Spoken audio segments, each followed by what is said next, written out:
Naam, mtazamaji, tumeingia kwenye awamu ya pili, ukumbi wa siasa. Tunaangazia masuala ambayo yanakuhusu kwa njia moja au nyingine, siasa na uongozi wa taifa, yale yote ambayo yanajiri karibu na eneo uliko. Tumeyashuhudia mengi, tumeshuhudia siasa ambazo ni nzuri na zile ambazo ni chafu, na wanavyosema wachambuzi kwamba siku zote siasa huwa chafu. Tutakuwa tunaliangalia hilo kwa undani. Pia kuna maandalizi ambayo yanazidi kuendelea katika eneo bunge la Olkalau. Uchaguzi mdogo unafanyika Alhamis. Sitakuwa peke yangu hapa studioni mtazamaji, nitakuwa na wachambuzi wa masuala ya uongozi na pia siasa ili watueleze mengi zaidi. Aliye karibu nami nimtambulishe, ni Daktari Moses Mwangi ambaye ni mtaalamu wa masuala ya uongozi. Karibu sana daktari katika studio zetu. Asanti kwa kunikaribisha. Habari njema kwa wasikilizaji. Naam, shukran. Asanti. Shukran sana daktari. Pia niko naye Dismas K. Mokua, ni mchambuzi wa masuala ya kisiasa, uongozi na pia ni mchambuzi wa data. Karibu sana bwana Mokua katika studio zetu. Asante sana. Na mtazamaji, hivyo ndivyo tumeanza. Pia tunakushirikisha, iwapo una lolote, tupigie simu tusikilize maoni yako kuhusu siasa zilivyo humu nchini na pia katika yale maandalizi ambayo yanafanywa na IEBC kwa ajili ya uchaguzi wa Olkalau, na ni eneo bunge hilo la Olkalau. Na wadadisi mmesema kwamba, nimewasikiliza pia kule nje, mnasema kwamba huu ndo mtihani mkubwa zaidi kwa IEBC katika kuendeleza uchaguzi wa mwaka 2027. Nianze nawe Dismas, sijui mtazamo wako ni upi katika maandalizi ya uchaguzi mkuu wa mwaka 2027? Vile nimeona IEBC wakisema Ndiyo, wamefanya maandalizi mazuri sana. Na kwa kimombo wanaendelea kutengeneza zile vitu, kwa Kiswahili saa zingine kikawa ni changamoto kwamba they are creating predictable systems for unpredictable outcomes. Ndiyo. Lakini vile tunaona wanasiasa wengi wa Kenya na tangu tupate uhuru, kila wakati tuko karibu kwenda kwa uchaguzi. Ndiyo. Wanasiasa kulingana na wako upande gani, kila wakati lazima wapake IEBC matope, kusema kwamba labda hawataweza kufanya uchaguzi mzuri sana. Na ukiangalia wakati ile koti ya mheshimiwa mstaafu Maraga walisema kwamba uchaguzi wa rais urudiwe mara ya pili, tangu wakati IEBC imekuwa ikifanya kazi mzuri sana. Maana ukiangalia hata wakipelekwa kotini, zile cases nyingi sana wao ndio wanashinda. Kwa hivyo ingekuwa ni jambo la muhimu sana wale viongozi wenye wako na nguvu sana hapa Kenya, kabla hawajasema kwamba IEBC imeshindwa kufanya uchaguzi ama kufanya maandalizi mazuri, walete stakabadhi ama walete evidence. Maanake kuna uwezekano kwamba jamaa akiona kwamba anaenda kushinda uchaguzi, anaanza kusema kwamba IEBC itafanya uchaguzi vizuri, ndiposa asipotangazwa kuwa mshindi, basi aseme kwamba nilikuwa nimewapatia, nilikuwa nimelalamika na nilikuwa nimepeana hiyo ilani. Kwa hivyo ingekuwa ni jambo mzuri sana. Aswa wale viongozi wako na nguvu sana kama mheshimiwa Rigathi Gachagua, wakati anaona kwamba IEBC itafanya kazi vizuri sana, basi lazima alete ushahidi. Na jambo lenye limefanyika leo ambalo ni la mzuri sana, kuna yule mbunge anaitwa, nafikiri ni Gakaria, ambaye Gakaria alikuwa ameambiwa kwamba aende IEBC akakataa. Hivi leo wamepitisha, wamesema kwamba lazima alipe faini ya 2.5 million na amepatiwa in 48 hours. Na ingekuwa kama sasa wale watu wa IEBC wangetuonyesha vile tarakimu zinaenda, indiposa akishindwa kulipa hizo hela, bas waseme kwamba hatakuwa kwamba atapita, yani hatakuwa kwa uchaguzi wowote. Lakini pia kwa jambo la pili, naona kwamba hizo hela kwa mtazamo wangu ni ndogo sana. 2.5 million. Manake ingekuwa kwamba ni ile anaambiwa kwamba uwezi simama tena. Manake tunajua viongozi wanasiasa Kenya wako na pesa chungu nzima. Kwa hivyo ukimwambia leta 2.5 million, si ati anaenda kuuza shamba ama kuku ama ng'ombe, hapana, anaenda kuleta hizo hela sahihi. Kwa hivyo jambo lingekuwa la muhimu ni kwamba asimamishwe na chama chake pia kimfukuze, asiwe member wa chama chake. Naam, shukran sana Mkuu kwa tathmini hiyo. Nikushirikishe Daktari Mwangi, tunapozungumzia maandalizi ya uchaguzi mdogo wa Olkalau, ndo mtihani wa IEBC, na pia uchaguzi wa mwaka 2027, siasa tumeziona hazijakuwa siasa ambazo ni za kufurahisha. Tumeona matukio pale Olkalau. Labda mtazamo wako ni upi tunapojiandaa kwa uchaguzi kwa ujumla? Asanti sana. August ya 2027 iko karibu sana. Ndiyo. Na huu uchaguzi wa Olkalau ni wakati mzuri sana IEBC ijionyeshe, ijidhihirishe ya kwamba iko na uwezo, iko na nguvu, iko na mamlaka na iko na mipango ya kuhakikisha ya kwamba wananchi wakipiga kura, matokeo ni kama vile wamepiga kura. Ndio. Na kwa sababu commissioners hao hawajafanya uchaguzi mwingine, hiyo ni kusema ya kwamba pamoja na ile wamefanya juzi, hii ya Okarao ni muhimu sana. Nafikiri itakuwa ya mwisho. Ndio. Ni kwa sababu baada ya mwezi Agosti hakuna uchaguzi mwingine unaweza kufanywa hadi uchaguzi mkuu. Ndio. Na ingekuwa mzuri kama kinara wa IBC yule Ethekon ndio juzi ametamka matamko ambayo yameleta taswishi, na ikaonekana kama pengine anaonekana kama anaegemea upande moja. Na hiyo sio mzuri. Nafikiri IBC wamekuwa wakijitayarisha, lakini unajua the taste of pudding is in the eating. Sio matamshi. Kwa hivyo tuwatarajia wapatie watu wa Okalao nafasi wasimamie uchaguzi. Maneno yale yote yamezungumzwa, sasa yawekwe kando. Sasa tunaelekea uchaguzi.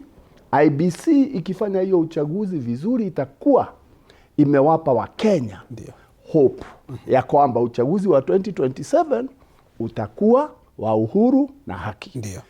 Wale ambao wanachochea kutoka kila upande wanahitaji kuchukuliwa hatua. Ndio. Na IBC iko na nguvu.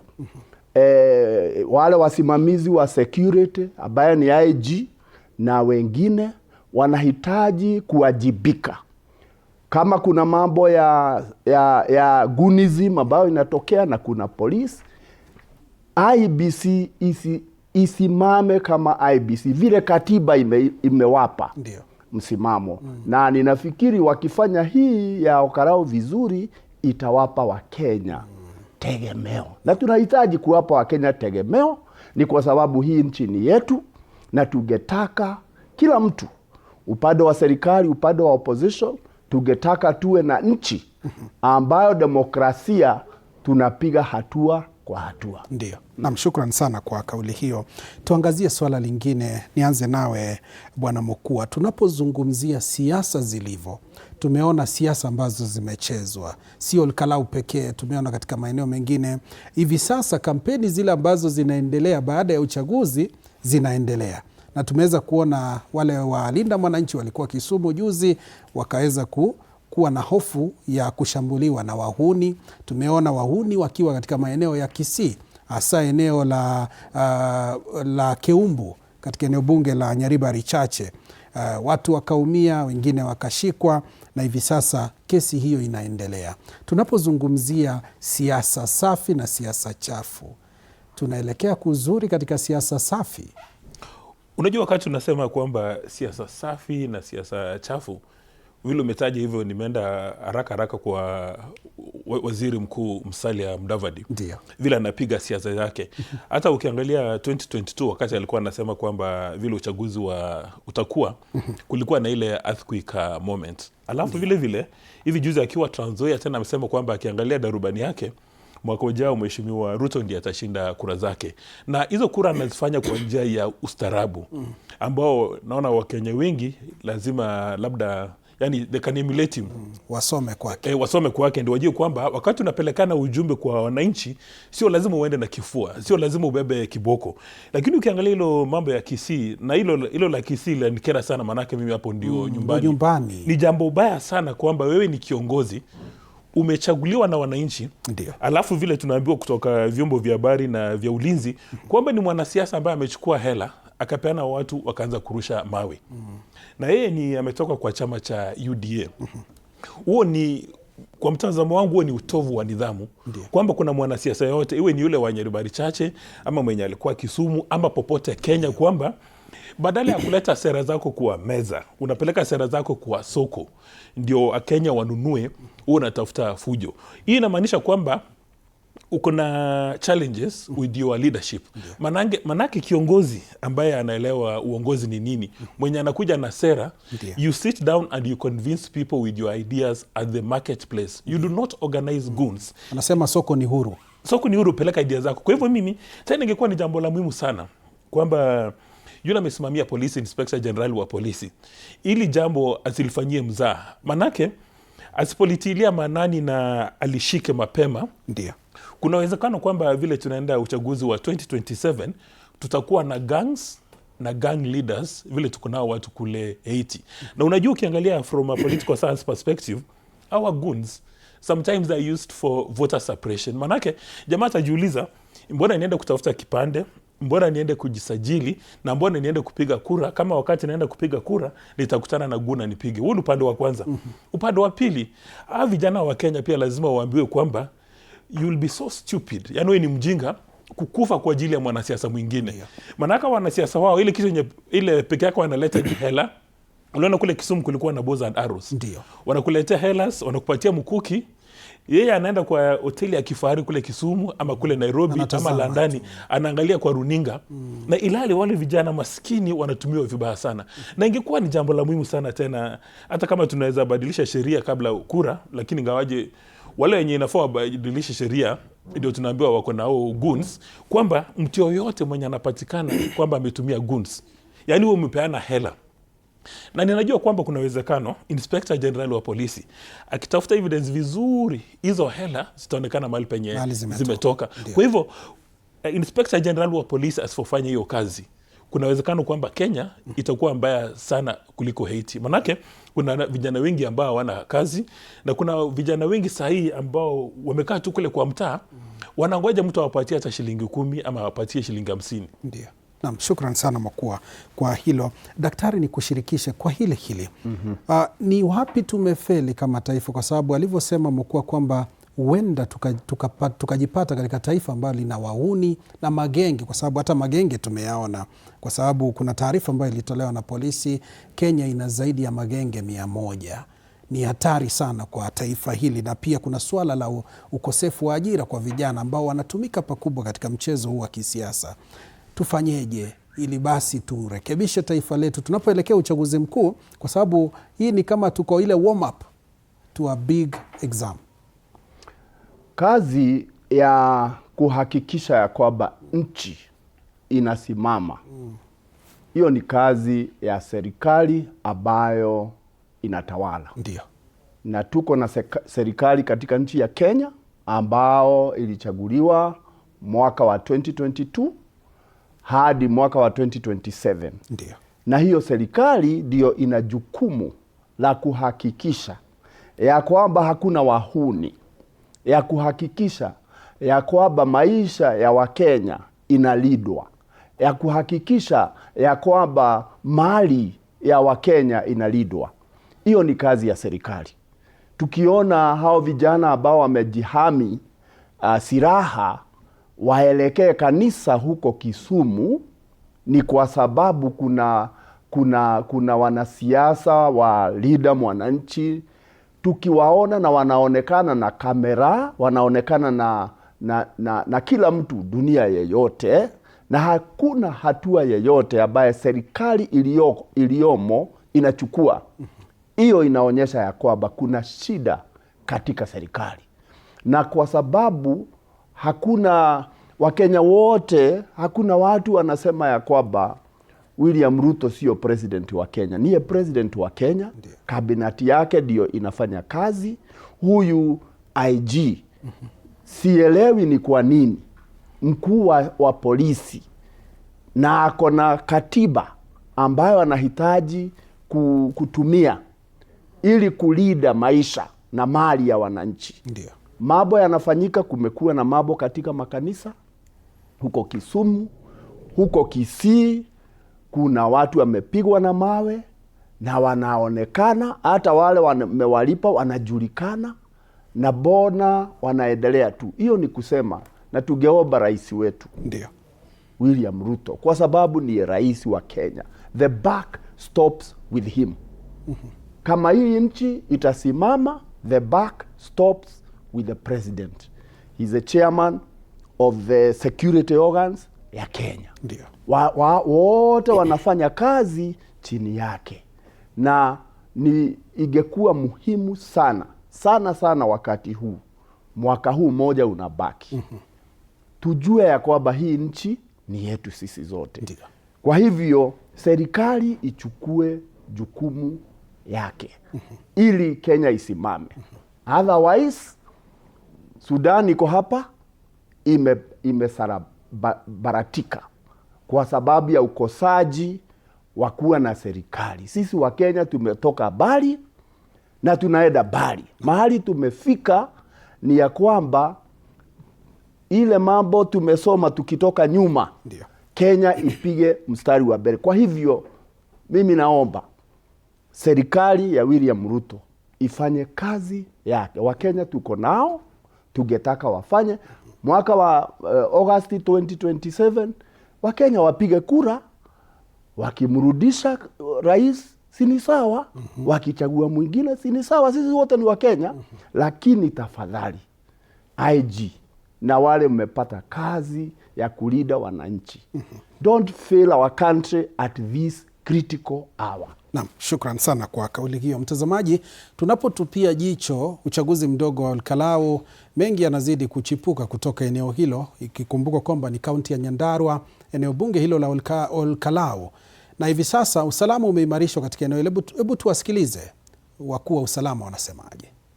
Planning our preparedness, I want to report to the people of Olkalau and the country at large that yes, we are prepared.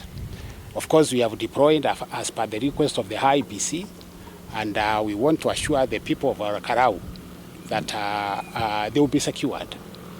Let them wake up in the morning on Thursday, come, vote, and then leave. Each party has been around to have an agent in every polling station. So let us give this agent time to oversee on behalf of the various parties what will be happening inside the voting hall. Otherwise, we believe that everything will go on smoothly. And at the end of Thursday, by Friday, we should be having a new member of parliament for this region. So far, nothing has been reported to the police in terms of anything resembling insecurity. So I think so far, so good. I want to say that even if you move around the constituents and the county at large, there is no tension whatsoever. People are going about their business. You may never even know that there were campaigns yesterday. Na mtazamaji, hao ni maafisa wa usalama kutoka eneo hilo la Nyandarua wakieleza namna mikakati imewekwa kuhakikisha usalama unaimarishwa kabla, wakati na baada ya uchaguzi.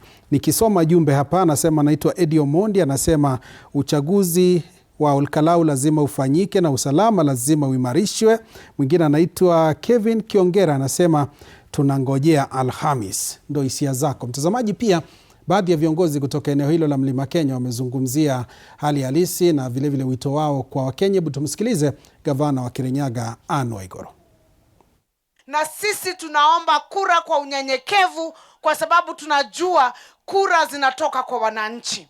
Kwa hivyo huku Olkalau pia tunataka kuhimiza that there be peace during elections, and that those who have brought this kind of violence, irrespective of whichever party they come from, tunajua ni nani walikuwa wamesema nani asikakuje. Kwa hivyo wachunguzwe na wachukuliwe hatua.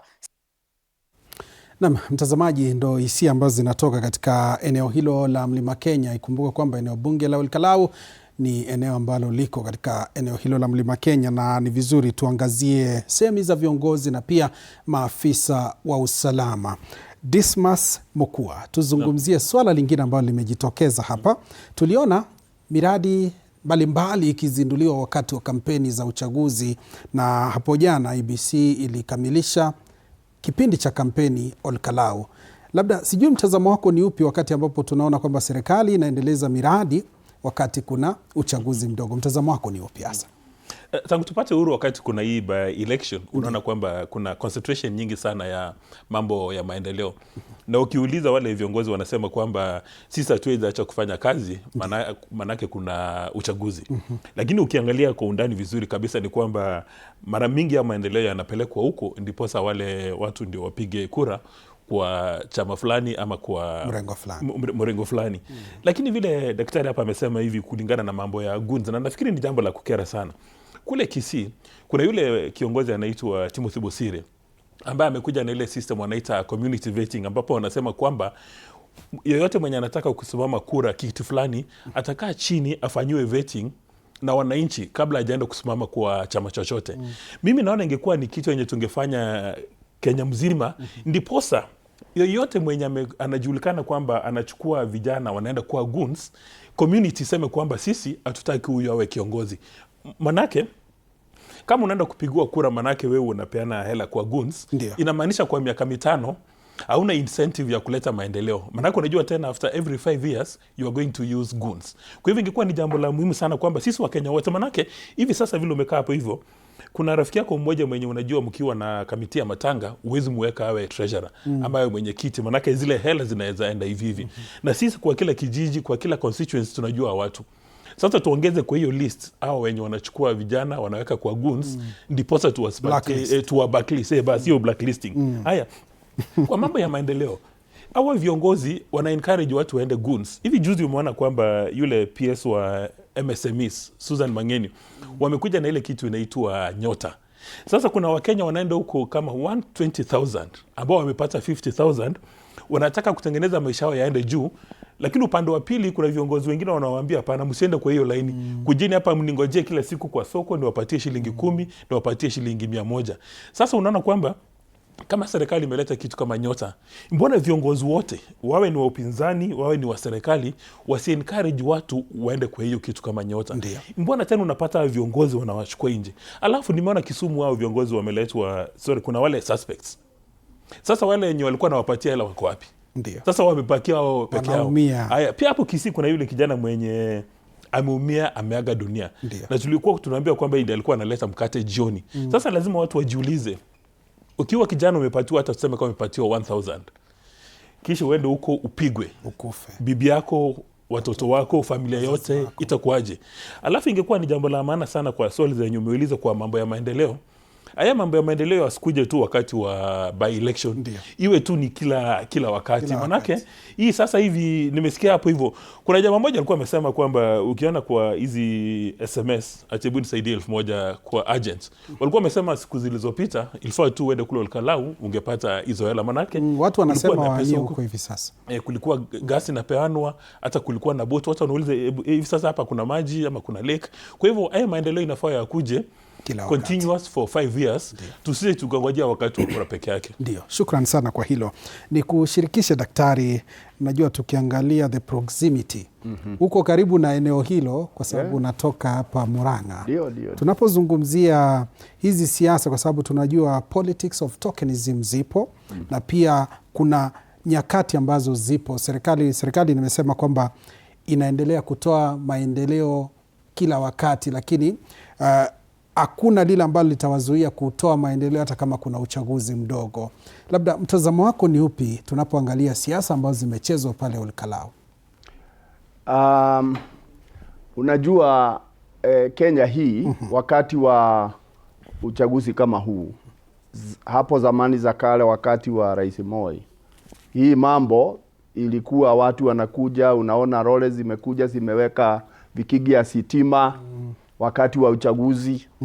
Hata mkichagua yule alikuwa Moi anataka, baada ya uchaguzi vikigi vinachukuliwa zinaenda. Tumeona hivyo hata hapa Bere wakati wa uchaguzi wa Bere. Kumeenda mali ya serikali imetumika pale, kumekuwa mkahawa umefunguliwa, pesa mingi imetoka, na hiyo pesa inatoka kwa mfuko wa serikali. Ni ile taxes zetu ambayo inahitaji kutumika katika mambo ya development ya nchi yetu kila mahali. Sasa wanafungua mfuko. Badala ya hizi pesa kuwekwa kwa mahospitali, badala ya hizi pesa kupelekwa mashule, kuna shida katika shule zetu.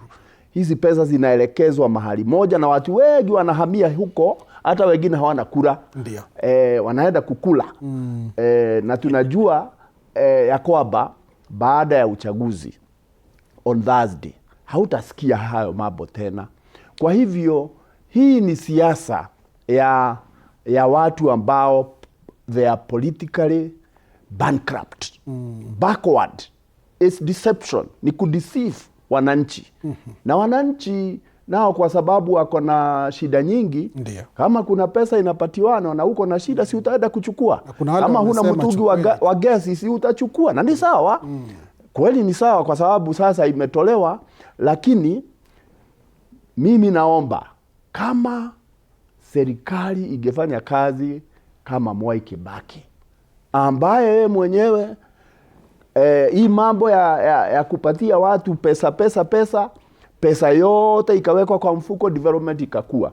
Kwa hivyo wananchi wao wenyewe, na mimi sielewi sana, pengine sielewi siasa sana, kwa sababu wananchi wakati kama huu wanahogwa halafu wanapiga kura, halafu asubuhi kitoka wanaanza kusema hapana, sio huo tulikuwa tunataka. Ni kwa sababu wamewekewa mitego kama kuku vile, inapatiwa mahidi waingie, ikishaingia mambo imekwisha. Naomba wananchi wa Okarao, kwa sababu mmeletewa vile, si mmekula, si mkahawa sasa umefungwa. Alhamisi upigie yule mtu ambaye unajua anaweza kufanya kazi ya mwananchi, sio mtu wa kuhoga.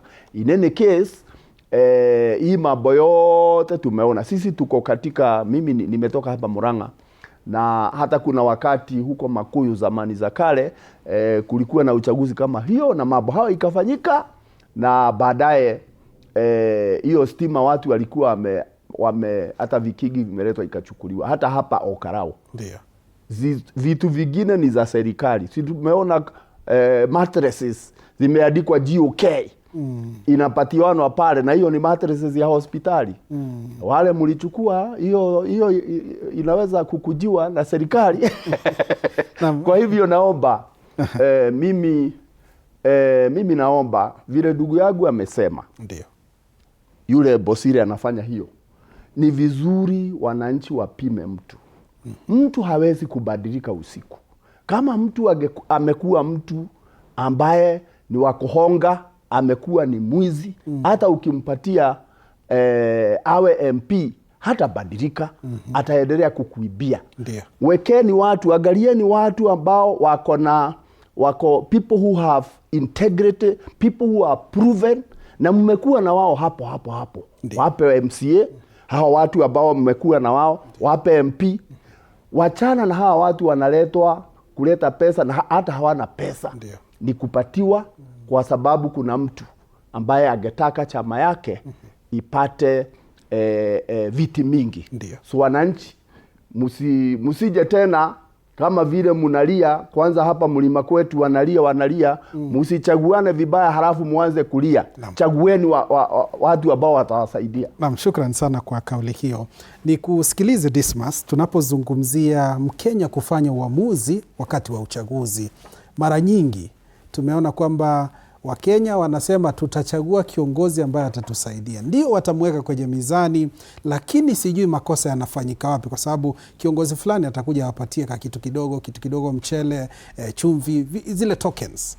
Mwisho wa siku unapata kwamba wamemchagua kiongozi ambaye siye waliyetarajia. Alafu wanaanza kulia alivyosema daktari. Wakenya wachanuke vipi, kiasi gani ili wachague kiongozi bora? Ile swali umeuliza linafaa kuwa ni la masters ama PhD. Manake vile daktari amesema hapa hivi, na tumesema mara mingi sana kwamba inafaa tuchague viongozi wenye wako na character, ndio, capacity and competence anchored in meritocracy. Ile Singapore ama South Korea tunataka kuenda, viongozi huko wako na character, capacity na competence. Ndiyo. Na daktari amesema kwamba tulikuwa na Rais Mwai Kibaki alikuwa na hizo vitu tatu. Wakati alikuja kwa mamlaka akiwa na ile katiba ya kitambo, alifanya kazi vizuri sana mpaka watu wakauliza, ala, kwani kweli tunahitaji katiba mpya. Alifanya kazi vizuri sana. Lakini sasa Wakenya, kuna ile wazungu wanaita the Stockholm syndrome. We fall in love with our captors. Ndiposa wakati tunaenda kupiga kura, instead of punishing impunity, mediocrity na corruption, we reward impunity, mediocrity na corruption. Hawa viongozi wengi ambao tunawachagua kwenda bunge, tuseme National Assembly, Senate na County Assembly, ukiangalia unaweza pata kwamba kuna asilimia kubwa sana ambao zile hela wako nazo wameibia moraa. Haya, mediocrity hawafanyi kazi vizuri. Na corruption ndio wanapenda sana. Sasa Wakenya kila wakati wanakuwa na ile kitu inaitwa voters remorse. Unapiga kula leo, kesho unaanza kulia, unasema mambo yameendaje. Lakini kuna solution. Kwanza ni vyombo vya habari. Kama runinga hapa hivi. Na hivi sasa lazima upatiwe hongera, manake juzi hata nyinyi mlifanya hadithi mzuri sana, mkasema kwamba kuna jamaa moja ambaye sijui ni pastor ama ni bishop ambaye anadanganya watu. Sasa ingekuwa muendelee hivyo kwa wanasiasa. Manake kuna wanasiasa chungu nzima. Hebu nielezee kwamba hivi sasa kuna bingwa hapa hawezi nunua kikombe cha chai hata 5-star hotel. Unampigia kura. Siku ya pili yeye mwenyewe ndiye ananunua 5-star hotel. Mbona msifanye uchunguzi kusema kwamba sisi tunakujua kwenu ni mahali fulani, shamba yako ni ekari moja. Imekuwaje kwamba kwa mwaka mmoja uko na hela chungu nzima, unaambia wamama wakongwe wa miaka 70, 80 waweke mlolongo, unawapatia hela. Mbona msiandike story za kusema kwamba kule kwetu Western Kenya tunaheshima sana kwa mazishi. Mbona mnakubaliana kiongozi anaenda kwa mazishi, akiongea anatoka na kila mtu? Hizo ndio hadithi inafaa muangalie kwa makini. Lakini pia upande wa pili lazima pia vyombo vya habari wasilete zile bad news. Yaani sio bad news, wasilete zile news ambayo sio accurate. Kama hivi karibuni uliona kwamba kulikuwa na siwezi taja chombo cha habari, picha kubwa sana ya Moses Wetangula ambao wanasema wote ni relatives wake. Ilali relative wake ni mmoja tu hapo hivyo ambaye ni Tim Wanyonyi. Mbona tusiwe kama, na mimi mmoja wao kwa media, kwa hivyo pia mimi najiblame. As a media we must stay focus. Kama ni kama kule Uingereza unapata Fox News wao wamesema sisi tuko na Republicans, na wengine sisi tuko na hivi. Mbona wa Kenya tu zoom in kwa wale viongozi? Hivi sasa ukienda kule bunge kuna ripoti ya Auditor General na kuna ripoti ya Control of Budget. Mbona vyombo vya habari visitilize manani sana wale viongozi wote ambao the Auditor General amesema kwamba umekula hela za moraa? Ndiposa Wakenya wajue kwamba hizi hela zenye unatembea nazo, umenunua helicopter, umenunua hoteli. Unaona hivi sasa wengine wanavaa viatu soli ni ya red. Wengine wanavaa tai, unaangalia unashindwa, hivi sasa ni aje hivi? Yaani ile inaitwa opulence ambayo ilichangia Gen Z kwenda kwa streets. Manake walisema sisi tukapa hivi hata hatuwezi nunua ugali sosa, na nyinyi hapa mnarukaruka na ndege. Sasa inafaa kuwa vyombo vya habari mzumini sana kwa watu kama hao. Na shukrani sana mkuu kwa kauli nzito wa Kenya waamke, na pia vyombo ambavyo vinaangazia taarifa hizi viweze kutoa taarifa hizo. Daktari, nikupe dakika moja tupe hisia, zungumza na Wakenya, ujumbe wako ni upi? Wakenya wenzangu, tujue ya kwamba nchi hii ni nchi yetu. Uchaguzi ambao unakuja 2027, kwa sababu sasa ni mwaka mmoja, chuguza kiongozi ambaye anafanana na wewe. Wakenya wengi ni watu wa kutenda kazi. Mtu analima shamba yake anapata chakula.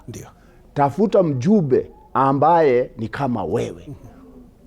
Pengine amesoma kukuliko au mmesoma pamoja, lakini huyo Mkenya unamuelewa, aende asimamie. Tukifanya hivyo Kenya yetu inaenda mbele. Na watakia watu wa Olkalau, muende mchague kiongozi. Msichague kulingana na ile mali ulipata. Chagua kiongozi ambaye atakufanyia kazi. Shukran sana Daktari Moses Mwangi, mtaalamu wa masuala ya uongozi. Dismas K. Mokua, mtaalamu wa masuala ya siasa na pia mchambuzi wa data. Asanteni sana kwa kufika katika studio zetu. Mtazamaji, muda umeturuhusu kukupa hayo katika mjadala huu wa ukumbi wa siasa. Mengi zaidi katika vipindi vyetu vijavyo na pia katika mitandao yetu ya kijamii. Tutakuletea wataalamu wachambue ili uweze kupata umakinifu wa masuala haya ambayo yanakuhusu kwa njia moja au nyingine. Wanakwetu wananiita Joashua Msare. Endelea kutazama TV47. Kwaheri kwa sasa.